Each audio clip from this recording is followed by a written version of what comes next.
같이 읽어볼까요? 자, 같이 읽겠습니다. 시작. 엘리야가 거기서 떠나 사밧의 아들 엘리사를 만나니 그가 12겨리소를 앞세우고 밭을 가는데 자기는 12째 겨리소와 함께 있더라. 엘리야가 그리로 건너가서 겉옷을 그의 위에 던졌더니 그가 소를 버리고 엘리야에게로 달려가서 이르되 청하건대 나를 내 부모와 입맞추게 하소서. 그리한 후에 내가 당신을 따르리이다. 엘리야가 그에게 이르되 돌아가라. 내가 내게 어떻게 행하였느냐 하니라. 엘리사가 그를 떠나 돌아가서 한 겨리소를 가져다가 잡고 소의 기구를 불살라 그 고기를 삶아 백성에게 주어 먹게 하고 일어나 엘리야를 따르며 수종 들었더라. 아멘. 하나님께 택함 받은 민족이었음에도 불구하고 살아계신 하나님을 섬기기보다는 바알을 섬기기를 더 좋아했던 이스라엘 백성들이었죠. 참으로 이 엘리야가 살았던 이 시대는 하나님의 말씀이 보이지 않았던 어두움의 시대였습니다.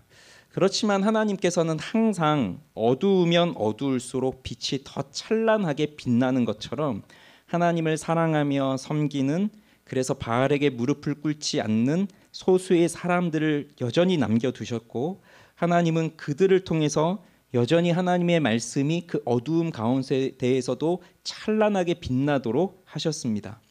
그 중에서도 가장 위대한 사역을 한 선지자가 있다면 바로 이 엘리야 아니겠어요?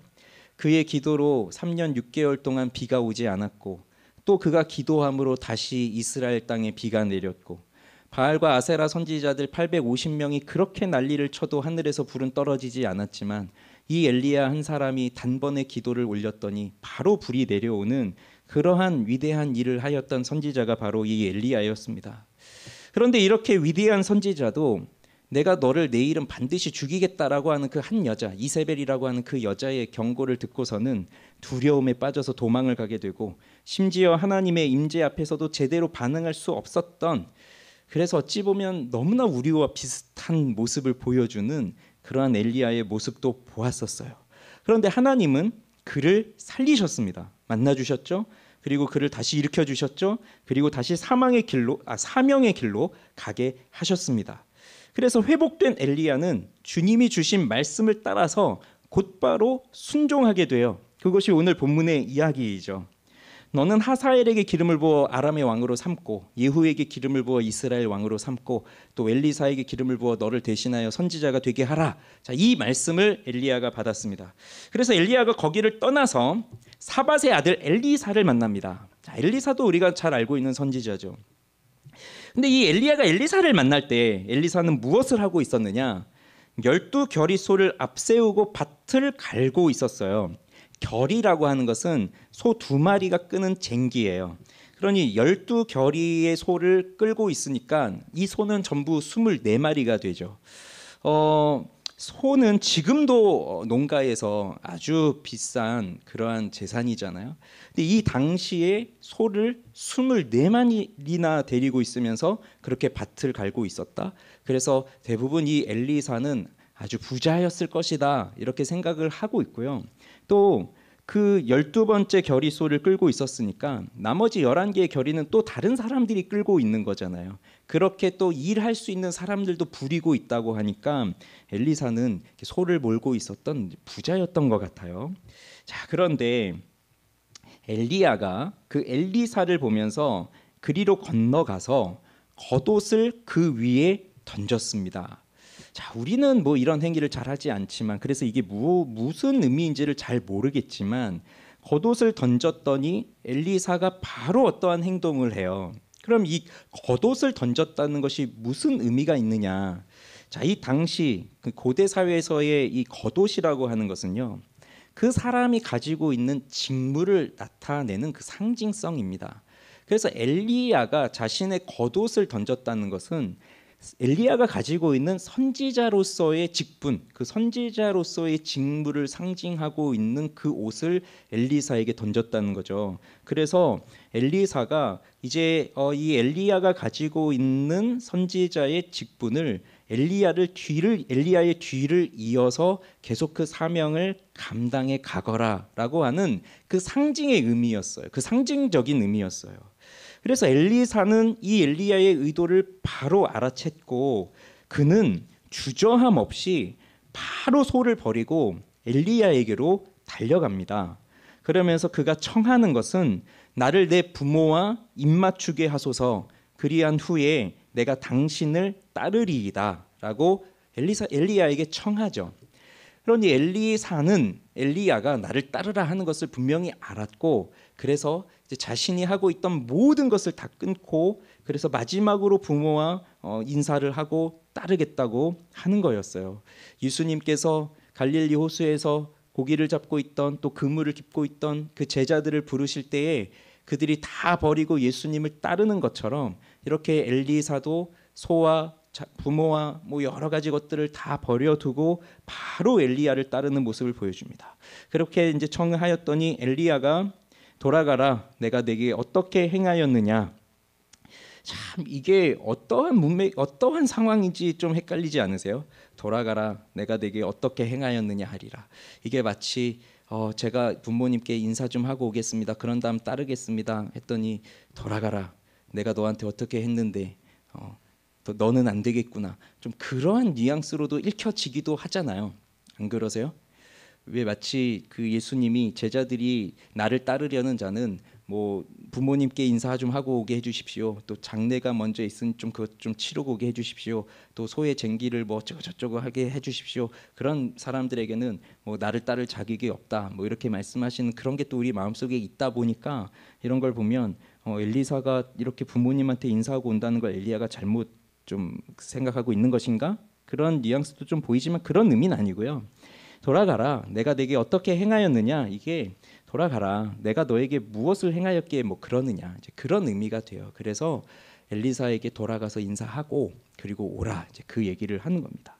그래서 21절을 보니까 엘리사가 떠나서 돌아가서 한 겨리소, 그러니까 두 마리죠. 그 두 마리 소를 잡아다가 그리고 소의 기구를 불살라다가 그 고기를 삶아서 백성에게 주어 먹게 하고 그런 다음에 일어나서 엘리야를 따르고 수종을 듭니다. 그러면서 엘리야는 엘리사를 따르는 이제 엘리야의 제자가 되는 거죠. 그런 다음 엘리사가 어디에 등장하냐면 열왕기하 2장에 등장을 합니다. 여기 열왕기상에 이제 더 이상 나오지 않고 열왕기하 2장이 나오는데, 열왕기하 2장은 여호와께서 회오리 바람으로 엘리야를 하늘로 올리고자 하실 때 일어난 일, 그러니까 엘리야가 하늘로 올라가게 될 때 그때를 기록하고 있는 것이 열왕기하 2장이에요. 엘리야는 이스라엘의 위대한 선지자였어요. 그를 하나님께서 이제 데려가시려고 하시는 겁니다.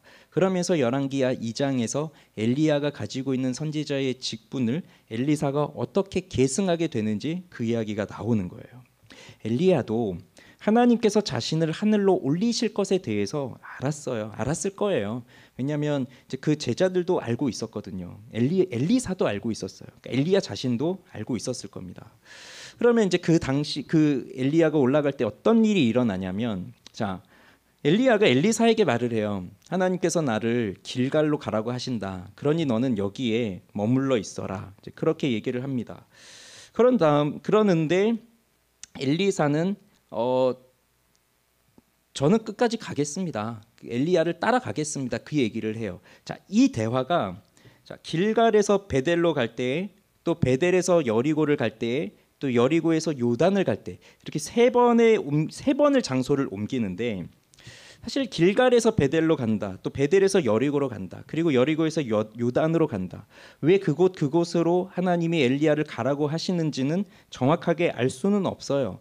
그러니 뭐 우리는 추정할 수 있죠. 뭐 길갈이라든지 베델이라든지 여리고라든지 이런 곳에 선지자 학교가 있고, 그래서 엘리야는 마지막으로 그 제자들을 만나고 그러면서 이제 하늘로 올라가려고 하는 것 같다, 그런 생각을 또 할 수도 있고, 또 어쩌면은 이렇게 하면서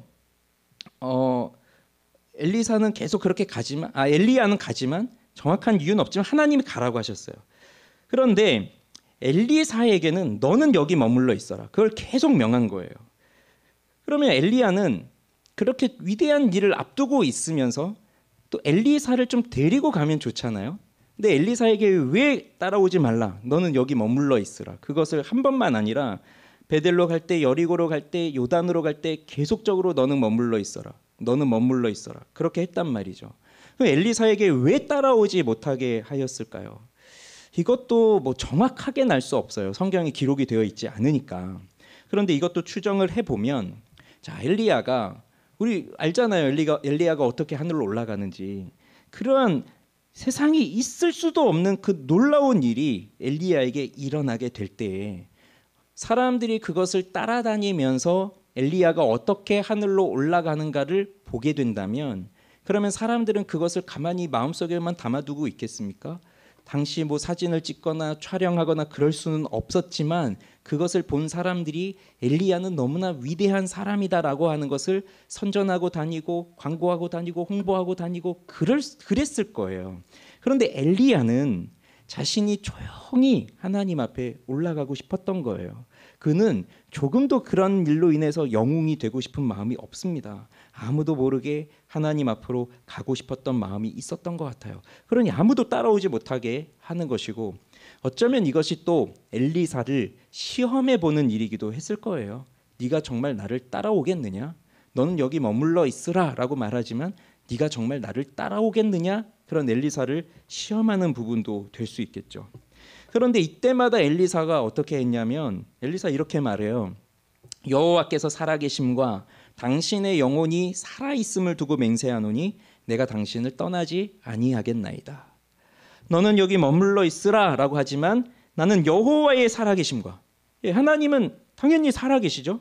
그리고 당신의 영혼이 살아있음을 두고, 지금 엘리야도 지금 살아있잖아요. 그러니 내가 하나님이 당연히 살아계시고 엘리야 당신의 영혼도 지금 살아있으니 나는 결코 당신을 떠나지 않겠습니다. 그 결단이 여기에 있어요. 그러면 아니 엘리사가 좀 착한 제자라고 한다면 선생님이 하는 말에 좀 말을 들어야 되지 않아요? 엘리사야, 내가 가는 길은 너무 중요한 길인데 내가 좀 혼자 가고 싶구나. 그러니 너는 여기서 머물러 있거라. 하나님이 너를 또 따로 부르실 것이다. 이렇게 하면 엘리사가 아, 그런가요? 그러면 제가 선생님 말씀을 듣고 여기 좀 머물러 있겠습니다. 선생님 잘 다녀오십시오. 이렇게 해야 좀 말 잘 듣는 학생 아닌가요? 우리 다 이제 아이들을 가르치시는 분들인데. 그런데 엘리사가 그러지 않아요. 엘리사는 어찌 보면 이 스승의 명령을 어기는 것처럼 보일 정도로 계속 엘리야를 따라갑니다. 그런데 이것이 엘리사에게 임한 하나님께서 주시는 그 소명의 길을 끝까지 걸어가고자 하는 엘리사의 다짐으로 보여요. 베델로 가고요, 또 여리고로 갑니다. 그럼 또 그곳에서도 동일한 사건이 일어나는데 선지자의 제자들이 엘리사에게 이래요. 오늘 당신의 선생을 당신의 머리 위로 데려가실 줄을 아시나이까? 제자들이 이제 그렇게 물어요. 그러면 엘리사도 나도 안다. 그러니 잠잠해라. 이게 뭡니까? 이 일을 자꾸 떠들지 말고 잠잠히 있어라. 그러니까 엘리야를 위해서 준비할 것은 그저 조용히 잠잠히 있으라는 겁니다. 그래서 이제 길갈에서 베델로, 베델에서 여리고로, 여리고에서 마지막으로 요단으로 가는데 요단가에 두 사람이 서 있습니다. 멀리서 선지자 50명이 바라보고 있습니다. 자, 그때 엘리야가 겉옷을 가지고 물을 칩니다. 그랬더니 물이 이리저리 갈라지고 두 사람이 마른 땅을 건너가게 돼요. 그럼 여기 자, 두 가지가 나와요. 하나는 겉옷이 나와요. 아까 겉옷이 무엇이었습니까? 엘리사를 부를 때 겉옷을 던졌잖아요. 그러면서 그 겉옷이 가지고 있는 의미는 바로 그 선지자로서의 그 직분, 그 선지자로서의 직무, 그걸 말하고 있잖아요. 그래서 겉옷을 던짐으로써 엘리사를 불렀었는데 이번에는 이 겉옷을 가지고 강을 쳤습니다. 그랬더니 이 강이 갈라지고 마른 땅을 두 사람이 건너가요. 그러면 이 요단강이 마르고 이 마른 요단강의 땅을 건너가는 이 일을 보면서 무엇이 생각납니까? 여호수아와 이스라엘 백성들이 출애굽 이후에 가나안 땅으로 들어가게 될 때에 그때 요단을 건너서 가게 되잖아요. 마치 이스라엘 백성들이 그렇게 요단을 건너간 것처럼 이 엘리야와 엘리사 두 사람이 그 겉옷을 쳐서 물이 갈라지고 그 마른 땅이 된 이 놀라운 일을 통해서 그 두 사람이 그 요단을 건너갑니다. 이스라엘 백성들이 가나안 정복을 위해서 반드시 요단을 건너가야 했던 것처럼 이들도 그 요단을 건너가야 했는데 사실 강이라고 하는 것은 그들에게 방해물, 그들에게 장애물이나 다름없잖아요. 이것은 하나의 방해를 주는 환경이잖아요. 내가 저곳으로 가야 되는데 강이 흐르고 있다. 근데 다리도 없다. 또 배도 없다. 그렇다면 갈 수가 없잖아요. 그렇게 막혀져 있는 방해가 되어지는 장애물임에도 불구하고 거기를 건너가야 했던 거예요. 그래서 그 당시 이스라엘 백성들은 어떻게 건너갔습니까? 법궤를 들고 제사장들이 앞으로 갔을 때 그 법궤를 들고 그 물 안으로 들어갔을 때 그때 물이 마르게 되는 놀라운 일이 일어났던 거죠. 그것이 이스라엘 백성들의 능력입니까? 여호수아의 능력입니까? 그들이 그렇게 법궤를 들고 그 강 속으로 들어갔을 때 그 물을 마르게 하신 분은 하나님이세요. 그러니 그렇게 그 이스라엘 백성들이 가야 할 길을 막고 있는 장애물, 방해물이 있다 할지라도 하나님의 능력을 의지하여 그것을 건너가는 거예요. 지금 엘리야와 엘리사도 마찬가지죠. 겉옷을 내리쳤더니 물이 갈라집니다. 그러면 이 겉옷을 내리쳤을 때 물이 갈라지는 이러한 능력은 엘리야 자신이 가지고 있는 엘리야의 능력입니까? 아니면 성령의 능력입니까? 이것은 성령의 능력이에요. 그래서 그렇게 가로막고 있는 길이라 할지라도 성령의 능력을 통해서 그 길을 건너가는 것을 이 엘리야와 엘리사가 보여줘요. 그런 다음에 엘리야가 엘리사에게 이렇게 말합니다. 나를 너에게서 데려감을 당하기 전에 내가 너에게 어떻게 할지를 구하라. 그랬더니 엘리사는 이렇게 구해요. 당신의 성령이 하시는 역사가 갑절이나 내게 있게 하소서. 우리가 너무 많이 들었던 이야기예요. 그리고 지금 이 개역 개정 말고 옛날에 보았던 개역 한글에서는 당신의 영감이 갑절이나 내게 있기를 구하나이다. 이렇게 이제 번역이 돼 있었어요. 갑절이나 달라고 합니다. 무엇을요? 당신의 성령이 하는 역사가, 당신의 영감이. 그래서 우리는 그동안 이 말씀을 보면 여러 가지 이제 문장이 쭉 있고 단어들이 있지만 가장 우리가 이렇게 눈이 가는 단어는 갑절이라는 말 아닙니까? 갑절. 그래서 엘리야에게는 엄청난 능력이 있잖아요. 비도 오지 않았고 뭐 하늘에서 불이 내려왔고 했던 그런 엄청난 능력, 지금도 겉옷으로 내리쳤더니 물이 갈라진 이런 능력이 나타나잖아요. 그런 위대한 선지자인데 그의 제자가 되어서 엘리사가 엘리야를 따라다니게 되면서 그를 통해서 그에게 나타나는 여러 가지 역사들, 여러 가지 일들을 보았잖아요. 그러면서 이제 엘리야가 세상을 떠나게 될 때에 마지막으로 엘리야에게 구하는 것이 당신보다 갑절의 영감을 갖게 해주십시오. 당신보다 갑절의 영적인 능력을 갖게 해주십시오. 내가 이것을 갖고 싶습니다. 그렇게 말할 때 우리의 관심은 갑절이라고 하는 말에 많이 가 있었어요. 그래서 갑절의 능력을 받아서 더 능력 있는 사역자가 되기를 원합니다. 이제 그런 거였잖아요. 그래서 이 엘리야가 가진 능력보다 엘리사는 2배의 능력이 되어져서 2배의 능력으로 더 많은 사명을 감당하고 싶다. 그리고 우리도 그런 걸 보면서 우리도 그 갑절의 능력을 구하십시오. 그래서 우리도 갑절의 능력으로 우리에게 주신 사명을 이룹시다. 이제 그렇게 또 적용도 하고 은혜도 받고 했었단 말이죠. 그래서 우리는 갑절이라고 하는 말에 포인트를 두고 이렇게 봤지만 사실 여기 갑절이라고 하는 것은요. 2배라는 뜻은 맞아요. 2배. 그런데 그 2배를 달라고 한 게 뭐냐면 2배의 몫을 주십시오라는 거예요. 단순히 그 엘리야가 가지고 있는 그 능력치의 2배를 주십시오. 당신이 가지고 있는 능력의 2배를 주십시오. 그게 아니라 2배의 몫을 주십시오. 2배의 몫을 달라고 하는 거예요. 그러면 이 2배의 몫을 달라고 하는 것은 또 무슨 의미가 그 당시에 있었느냐? 신명기 21장 17절을 보면 반드시 그 미움을 받는 자의 아들을 장자로 인정하여 자기의 소유에서 그에게는 2 몫을 줄 것이니 그는 자기의 기력의 시작이라 장자의 권리가 그에게 있음이니라. 자, 이 말씀을 보면 아버지가 이제 자식들에게 유산을 나눠주잖아요. 그러면 그 상속을 할 때 장자에게는 2배의 몫을 주거라. 그렇게 율법에 명시가 되어 있는 거예요.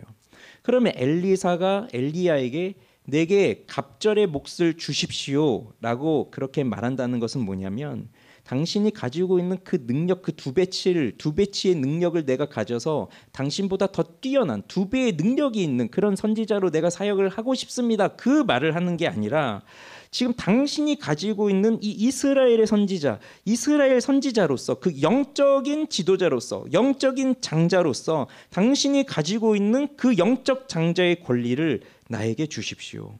그래서 당신을 통해서 일어나고 있는 이 성령의 역사, 그렇게 영적인 역사 그것이 일어날 수 있도록 그 영적인 일을 구하고 있는 거예요. 그래서 엘리야의 선지자적인 능력이 선지자로서 가지고 있는 그 선지자의 직분이 그 당시에도 수많은 선지자들이 있겠지만 그러나 그 장자로서의 그 직분을 엘리야가 가지고 있었다면 이제 이것을 엘리사 나에게 주십시오. 그거예요.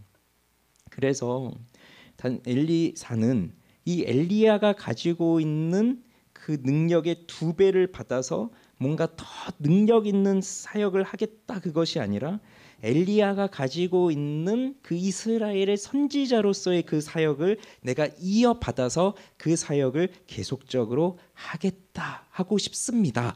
그 의미가 그 갑절 당신의 성령의 능력을 갑절로 주십시오라고 하는 것이 거기에 있는 의미입니다. 그러면 자 엘리야가 이제 하나님이 엘리야를 데려가시잖아요. 어떻게 데려가시냐면 그렇게 두 사람이 요단을 건너고 왔습니다. 불수레와 불말이 두 사람을 갈라놓습니다.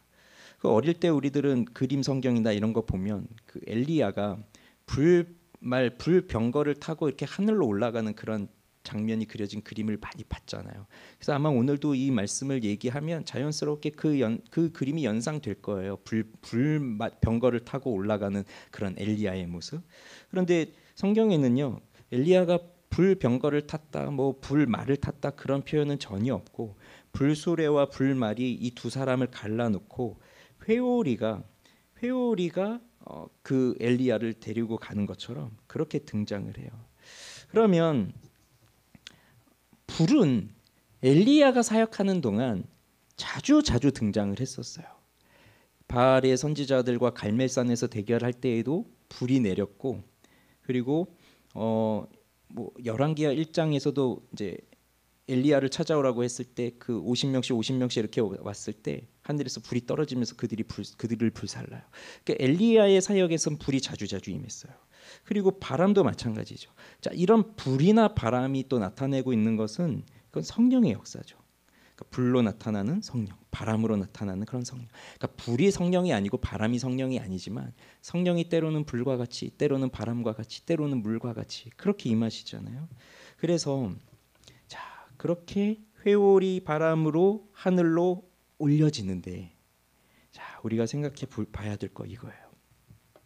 엘리야가 위대한 선지자였습니다. 지금 이 어두운 시대에 하나님의 말씀을 분명하게 선포해야 할 너무나도 중요한 선지자예요. 그러면 하나님께서 이 엘리야를 남겨두셔서 오랫동안 엘리야를 통해서 하나님의 말씀을 가르치게 하면 백성들이 그 갈멜산에서 있었던 일, 그리고 아합과에 있었던 일, 또 여러 가지 그 일들을 보면서 아, 엘리야는 정말 하나님의 선지자구나, 그가 하는 말은 하나님께서 살아계시다는 것을 증거해주는 확실한 말이구나 하면서 사람들이 그 엘리야를 통해서 하나님을 더욱 알아갈 수 있을 거 아니에요. 그러면 하나님은 엘리야를 계속해서 그 땅에 두셔서 엘리야를 통해서 그 일을 하게 하시면 좋을 텐데, 그런데 어느 시점이 되니까 엘리야를 데려가시는 거예요. 그래서 엘리야가 그렇게 갔지만, 자, 죽지 않고 불말 불병거가 그렇게 가르고 회오리 바람으로 그렇게 올라갔으면 엘리야는 죽지 않았지만 엘리야가 지금 이 땅에 있는 겁니까? 이 땅에 더 이상 없는 거예요. 그렇게 엘리야를 데려가셨어요. 아주 특이한 방법으로 데려가셨어요. 그러면 엘리야를 왜 죽지 않고 그렇게 하늘로 데려가셨느냐? 왜 이러한 방법으로 엘리야를 데려가셨느냐? 자, 엘리야가 죽지 않고 하늘로 올라갔습니다. 그러면 이 이야기를 들은 사람들이 어떠한 기대감을 가질 수 있을까요? 죽지 않고 하늘로 올라간 엘리야가 언젠가는 다시 내려오겠구나, 이러한 생각을 할 수 있잖아요. 엘리야는 죽지 않고 하늘로 올라갔고, 그리고 올라간 엘리야가 언젠가는 내려올 것이다, 이 생각을 할 수 있어요. 그러면 자, 엘리야는 그렇게 올라갔고 언젠간 다시 내려온다고 하면 지금은 엘리야가 없잖아요. 그러면 지금 중요한 건 무엇입니까?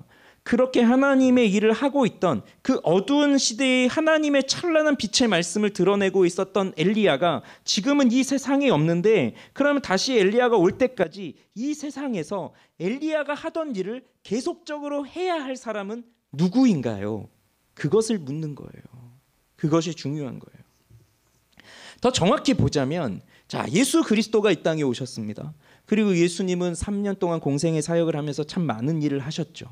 그리고 예수님은 때가 되었을 때 십자가에 못 박히시고 죽으셨어요. 그리고 하나님은 그를 살리셨어요.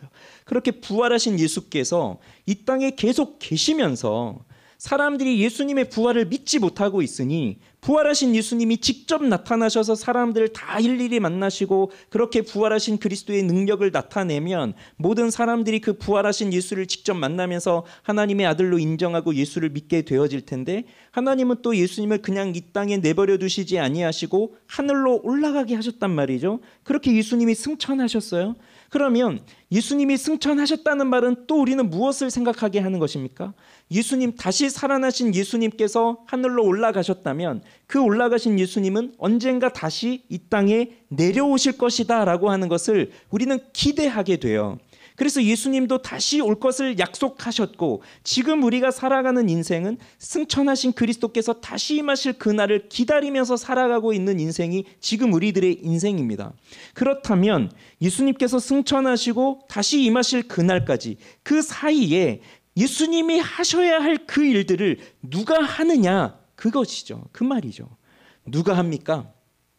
예수님이 하늘로 올라가신 것을 그 자리에서 보았던 예수님의 제자들이 예수님이 올라가신 이후에 그리스도께서 하셔야 할 그 일을 지속적으로 하게 된 거예요.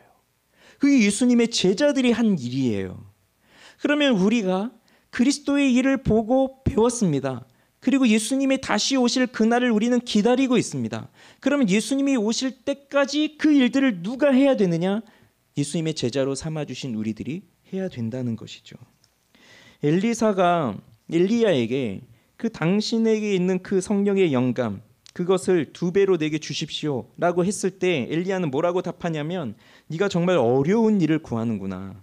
그런데 나를 너에게서 데려가는 것을 보면 그 일이 이루어지려니와 그렇지 아니하면 이루어지지 아니하리라, 이렇게 말했어요. 그리고 엘리야가 그렇게 올라가는 것을 엘리사가 보았습니다. 보았어요. 그러니 엘리사에겐 그 일이 임한 거죠. 엘리야는 이제 없어요. 그렇지만 하나님의 말씀은 계속적으로 선포되어야 해요. 누구를 통해서? 엘리사를 통해서 그 일이 이루어져야 된다는 거죠. 그리스도의 승천을 제자들이 보았어요. 예수님은 다시 오실 거예요. 그러면 그 위대한 일을 누가 할 것이냐? 그 예수님이 올라가신 것을 본 제자들이 하는 것입니다. 그래서 이렇게 부름을 받은 자들이 하는 것이 무엇입니까? 무엇을 구해야 됩니까? 이 성령의 역사가 갑절이나 내게 있게 하여 주옵소서, 이것을 우리들이 구해야 되는 거예요. 성령의 충만함을 내게 주시옵소서, 이것을 우리가 구해야 된다는 거예요. 그래서 이것이 그저 능력이나 많이 주십시오, 그런 의미가 아니라 이제 예수님께서 하늘로 올라가시고 다시 이 땅에 임하실 그날까지 예수 그리스도의 복음을 선포하고 증거하는 그 일을 내가 감당하겠습니다. 내가 주님을 대신하여 그 일을 하겠습니다. 그 간구함이 우리에게 있어야 된다는 거예요. 지난주에 우리가 보았죠. 엘리야가 그렇게 위대한 사역을 했지만 주님을 섬기는 선지자가 이제 나 하나밖에 남지 않았습니다 라고 그렇게 그렇게 알고 있었지만, 하나님은 엘리야에게 너를 위해 바알에게 무릎 꿇지 않고 바알에게 입맞추지 아니한 7,000명의 사람들을 남겨두었다고 말씀을 하셨잖아요. 그러면서 우리도 이렇게 엘리야와 같이 위대한 사람은 될 수 없어도 이름 없이 빛도 없이 그렇게 세상 속에서 정말 바알에게 무릎을 꿇지 않는 그 7,000명의 사람들 중에 한 사람으로 우리가 남고 싶습니다. 그러한 결단을 하면서 우리가 지난주에도 기도했단 말이죠. 그러면 우리들이 이 세상을 살아가면서 그렇게 바알에게 무릎을 꿇지 않는 7,000명의 사람들, 비록 성경에는 이름이 기록되어 있지 않고 비록 세상에서는 그 사람의 이름도 알아주지 않는다 하여도 그 사람은 그 사람이 살아가고 있는 그 인생 속에서 바알에게 무릎을 꿇지 않고, 즉 세상에게 무릎을 꿇지 않고 세상에게 우리에게 입맞추지 아니하고 오직 하나님만 사랑하며 오직 예수 그리스도만을 사랑하며 살아가는 그 빛도 없이 이름 없이 섬겨가는 그 참 빛이요 소망이신 그 그리스도인으로 우리가 살아가고 싶다면, 그러면 우리가 기도해야 될 것이 무엇이냐? 그렇게 이름 없는 그 7천 명에 남겨진 한 사람이 되고 싶은 소박한 꿈이 있다 할지라도 우리는 성령의 역사가 갑절이나 내게 있게 하여 주옵소서라고 하는 이 간절한 기도가 우리에게 있어야 된다는 거예요. 그래서 그냥 능력이나 주십시오 그게 아니라 주님께서 정말로 하고 싶으신 그 일을 저를 통해서 이 땅에 이루어지게 해 주십시오. 그 기도와 간구가 우리에게 있어야 된다는 겁니다.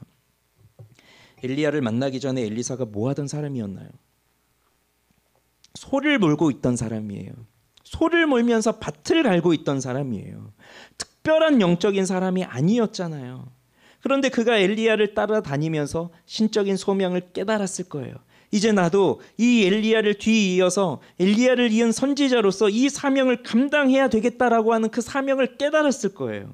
그래서 엘리사가 엘리야를 따라다니는데 너는 여기 머물러 있어라. 너는 여기 머물러 있어라. 그렇게 얘기할 때에도 나는 여호와의 살아계심과 당신의 살아계심을 두고 맹세하노니 나는 결단코 당신을 떠나지 않겠습니다라고 하는 그 엘리사의 결단은 무엇이겠습니까?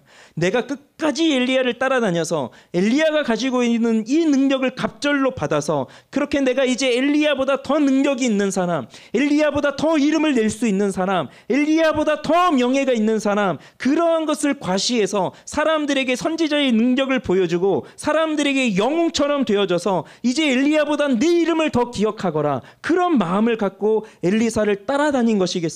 엘리사는 전혀 그러지 않았어요. 엘리야도 이렇게 자신의 업적들이 기록이 되어지는 것을 너무나 꺼려했기 때문에 하나님 앞에 살아서 올라가는 그 길도 아무도 보지 못하게 그렇게 조용히 혼자 가려고 하였던 그 길이었는데, 엘리사조차도 그 엘리야를 따라다니면서 내가 엘리야보다 더 큰 능력을 받아 더 능력 있는 사람으로 더 내 이름을 내고자 하겠다, 그런 마음은 전혀 없었던 것입니다. 그런데 이 엘리사는 엘리야를 따라다녔잖아요. 그럼 엘리야가 살아가는 삶이 무엇인지를 그 누구보다 더 잘 아는 겁니다. 엘리야를 따라다니지 않았다면 그저 엘리야가 갈멜산에서 그렇게 기도했더니 불이 떨어지고 그 바알의 선지자들을 멸하고 그런 영웅적인 스토리에만 기억이 가서 엘리야는 정말 위대한 삶을 사는구나 그 생각을 하지만, 실제로 그와 함께하는 삶을 살아가다 보면 이 하나님의 선지자로 살아가는 삶이 얼마나 고되고 힘들고 괴로운 일인지를 그 누구보다도 너무나 잘 알고 있는 거예요. 그래서 그냥 모르는 상태에서 겉으로 보여지는 업적이 너무 크니 나도 따라가겠습니다. 나도 따라가겠습니다. 그러다 보면 나도 그렇게 크고 위대한 일을 할 수 있겠죠. 이게 아니라 너무나도 잘 알고 있기 때문에 내가 결단코 버리지 않겠습니다. 나는 끝까지 따라가겠습니다. 라고 한다는 것은 이거는 분명한 신앙의 고백이 여기에 있는 거예요. 엘리야가 갔던 길이 결코 쉬운 길이 아니었단 말이죠. 결코 쉬운 길이 아니에요. 결코 편안한 길이 아니에요. 그래서 그 길을 너무나 잘 알고 있어서 겉옷을 던져서 나를 좀 따르겠느냐 했을 때 이제 내가 부모님 다 인사하고 내가 몰고 있던 이 소도 다 버리고 내가 이제 당신을 따르겠습니다 이렇게 따라다녔더니 막상 따라다니고 보니 현실을 파악하게 되어서 이거는 보통 사람으로 할 수 있는 일이 아니구나 하고 고민하고 후회하고 그러고 있을 때 엘리야가 하나님이 나를 길갈로 가라고 한다. 나를 베델로 가라고 한다. 너는 여기 잠시 머물러 있어라. 라고 했다면 그러면 그 사람의 마음은 어떻게 나오겠어요? 잘 됐구나. 역시 하나님은 너무나 신실하시다. 선하시다. 그래 나를 여기 잠시 머물러서 좀 고민하고 쉬라고 하시는구나. 그러면 좋다고 생각할 거예요. 다행입니다. 이렇게 생각할 거예요. 아직 나는 준비가 안 된 것 같아요. 나 좀 더 생각해보고 올게요. 그렇게 생각할 수 있을 거예요. 그렇지만 여호와의 사심을 두고 또 당신의 영혼이 살아있음을 두고 이렇게 맹세하는 것은 결국은 자신의 삶을 완전히 포기하겠다는 겁니다. 내 마음속에 있는 생각, 내 것들 다 포기하겠다는 거예요. 그것과 다름이 없어요. 그래서 우리는 이 엘리사가 갑절의 능력을 구하면서 그 갑절의 능력을 얻고 그러면서 곧바로 엘리야가 그렇게 올라갔잖아요. 곧바로 엘리사가 그 겉옷을 주워다가 내리치니 또 물이 갈라지고, 엘리야가 하던 그 위대한 일들을 엘리사가 곧바로 이렇게 해내면서 여러 가지 다양한 기적들을 일으키면서 엘리야에게 주어졌던 그 직이 엘리사에게 이어졌다는 것을 증명하고 있어요. 그럼 우리는 그 위대한 일들을 보면서 박수를 칩니다. 아, 엘리사도 정말 위대한 선지자이구나. 그런데 엘리사의 입장에서 본다면 자신의 목숨을 버린 것과 다름이 없는 거예요. 자신의 삶을 버린 것과 다름이 없는 거예요. 그러니 자신의 명예, 욕망, 내가 더 행복해져야 되겠다, 이런 것에 관심이 있다면 엘리야가 갔던 그 길을 따라가면서 2배의 몫을 제게 주십시오, 그런 말을 할 수가 없는 거예요. 그러니 정말 엘리야가 갔던, 그 선지자가 갔던, 우리 그리스도인 참된 신자들이 갔던 그 길을 제대로 모르고서 그냥 2배를 주십시오, 갑절이나 주십시오, 그냥 겉에서 보면서 그게 멋있어 보이고 좋아 보이니까 2배를 주십시오, 2배를 주십시오, 그건 의미가 없어요. 그런데 정말 그리스도인들이 살아가는 모습, 얼마나 고난이 많고 또 얼마나 어려운 일이 많고 그런지, 우리가 이제 새벽마다 그동안 사도행전을 봤어요. 이제 우리가 주말에는 새벽 기도가 없다 보니까 이제 마지막 사도행전 28장 부분은 같이 이제 나누진 않겠지만, 오늘로써 해서 사도행전이 마무리됐지만, 바울의 모습을 이렇게 보면서 1차, 2차, 3차의 전도 여행을 다니면서 그 바울이 얼마나 큰 고난을 당하는지, 그리고 마지막에 내가 로마로 가야 된다고 했을 때, 그래서 로마로 가는 그 길까지도 평탄한 길로 가지를 않아요. 하나님이 너는 가이사에게 반드시 보여야 된다라는 말씀을 주셨단 말이죠. 그러면 좋은 길로, 편안한 길로 가서 딱 로마에 도착해서 로마에 있는 사람들에게 복음을 전하고 뭐 그러면 좋겠지만, 2년 동안 또 거기 가이사랴에 또 구궁되어 있고, 겨우 또 그렇게 해서 로마로 가는 길이 열렸는데 배를 타고 가다 보니 또 풍랑을 만나고, 또 그러면서 묶여지고 또 못 가고, 정말 어려운 일들이 반복적으로 일어나고 있어요. 그런데 그때 하나님은 반드시 구원해 주신다, 너는 반드시 로마로 간다라는 그 말씀을 주세요. 그 말씀을 주시는데 뭔가 기적이 일어나지는 않아요. 그러니까 그런 것을 보면 그리스도인들이 살아가는 삶에는, 우리가 아까도 우리 노래 찬양 불렀잖아요. 내일이는 난 몰라요. 불행이나 요행함도 나는 결정할 수 없어요. 내가 할 수 없단 말이에요. 즉 행복을 원하는 것도, 행복을 내가 결정하는 것도 내가 할 수 없다는 것을 우리가 불렀단 말이에요. 우리는 행복한 삶, 편안한 삶을 살아가고 싶지만 우리 그리스도인들에게 주어지는 삶은 고난의 길이고 힘든 길이란 말이에요. 그래서 2배의 몫을 내게 주십시오라고 기도할 수 있는 것은 보통의 용기로선 할 수 없는 일입니다. 정말로 하나님이 내게 주신 사명이 확실하고 내가 그 일을 통하여 하나님의 일을 확실하게 하겠다라고 하는 그 분명한 결단이 없이는 할 수가 없어요. 바알을 섬기는 시대였죠. 바알을 섬기는 역사였단 말이에요. 그때의 하나님의 능력을 보여주면서 그렇게 살아가는 것, 박해와 핍박이 있어도 하나님의 말씀을 전하면서 살아가는 것, 그래서 엘리야처럼 나도 그렇게 하겠습니다라는 그 결단이 없으면 그렇게 살아갈 수가 없는 거예요. 그래서 엘리사가 가는 그 길은 분명 두려움의 길이지만 그 길을 위해 필요한 것은 성령의 역사였던 겁니다. 오늘도 우리는 성경을 통해서 이 놀라운 일을 봅니다. 엘리야가 하늘로 올라가는 것을 그의 두 눈으로 직접 보았고, 예수님의 제자들은 예수님께서 하늘로 올라가시는 것을 그의 두 눈으로 직접 보았지만, 우리는 우리의 믿음의 눈으로 이 성경에서 증거하고 있는 이 위대한 일들을 우리는 봅니다. 그러니 예수님이 승천하신 것을 우리의 믿음의 눈으로 보았고, 예수님께서 지금도 하늘에서 우리를 위하여 다스리고 계신 것을 우리의 마음의 눈으로 보았습니다. 그러면 예수 그리스도가 승천하시고 다시 오실 그 사이에 서 있는 우리들이, 그 예수님이 다시 오실 그날을 바라보면서 살아가고 있는 우리들이 감당해야 될 것이 무엇입니까? 주님의 일입니다. 여기에 필요한 것이 바로 성령의 역사예요.